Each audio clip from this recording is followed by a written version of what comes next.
Isang double victory para sa Pilipinas ang naitala sa international pageant scene matapos tanghaling Miss Tourism 2026 si Alexandra Krishna Orino at Miss Teen Tourism Universe 2026 si Maria Kathleen Monhardin. Alamin ang kanilang naging journey tungo sa corona at kung paano nila ipinagmalaki ang Pilipinas sa international stage. The Philippine Showbiz List presents: Sino sina Alexandra Orino at Kathleen Monhardin, Miss at Miss Teen Tourism 2026 winners. Alexandra and Kathleen's personal details. Sa likod ng corona at ng makikinang na stage ay may mga kababaihang may matitibay na pangarap, determinasyon at inspirasyong hatid sa kanilang mga komunidad. Kabilang sa kanila sina Alexandra Krishna Orino at Maria Kathleen Monhardin, dalawang beauty queen na hindi lamang kinikilala dahil sa kanilang kagandahan, kundi pati na rin sa kanilang dedikasyon sa edukasyon at paglilingkod sa kanilang mga lalawigan.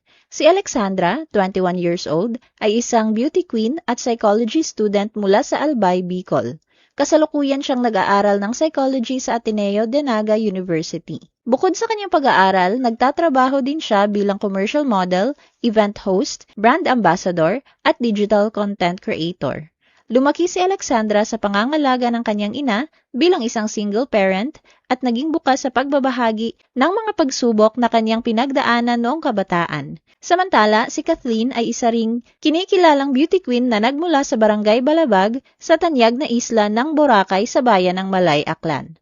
Bilang kinatawan ng kanyang lalawigan, buong pagmamalaking ipinapakita niya ang kagandahan, kultura at pagiging matatag ng mga Aklanon. Malaki ang pagmamahal at suporta ng kanyang lalawigan kay Kathleen dahil siya ay itinuturing na huwaran at simbolo ng tunay na Aklanon spirit.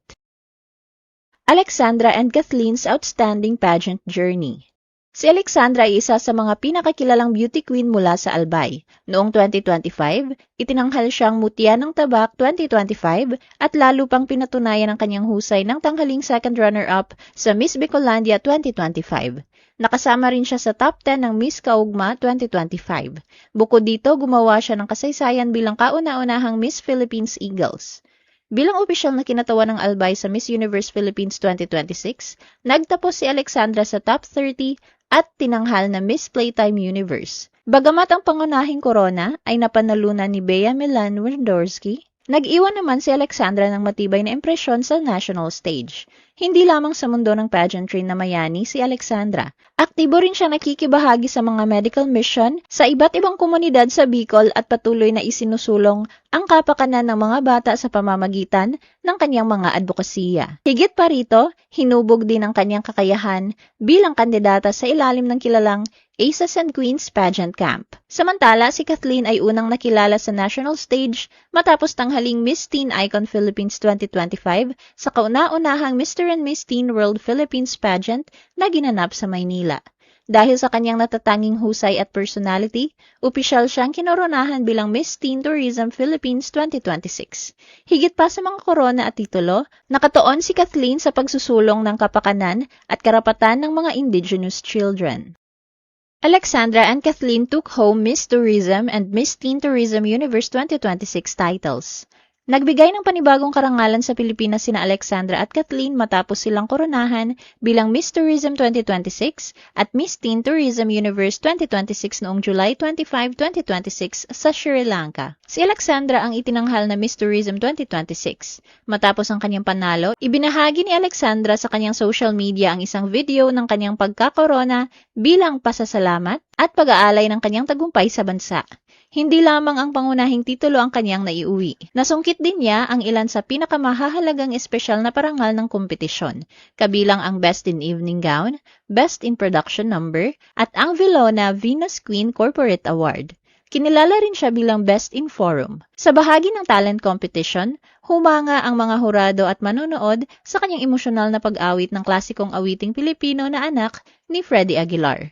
Sa huling bahagi ng kompetisyon, naging kapansin-pansin din ang kanyang mahusay na pagsagot sa final question and answer segment, kung saan tinalakay niya ang kahalagahan ng cultural diplomacy at ang papel nito sa pagpapalakas ng turismo. Samantala si Kathleen ay matagumpay namang nakamit ang titulong Miss Teen Tourism Universe 2026. Sa buong kompetisyon, naging tampok ang kanyang makabuluhang presentasyon ng kulturang Pilipino sa pamamagitan ng kanyang mga kasuotan. Isa sa pinaka-pinag-usapang kasuotan ni Kathleen ay ang kanyang departure ensemble na hango sa kulay ng watawat ng Pilipinas.